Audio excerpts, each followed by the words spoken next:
Hello, I'm going to show you how to work a brioche left cross cable. This cable involves 3 stitches. To start with, I'm going to hold the first stitch to the front of the work on a cable needle. I'm going to slip the next 2 stitches to the right needle knitwise together.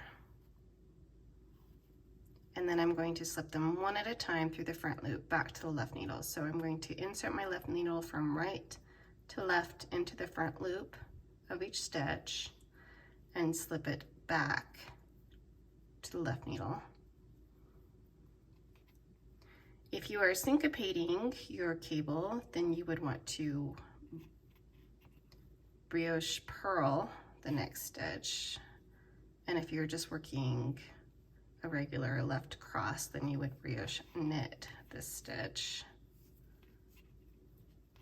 Slip the second stitch with a yarn over and place the first stitch back on the left needle and brioche knit the first stitch. And that gives you a left cross.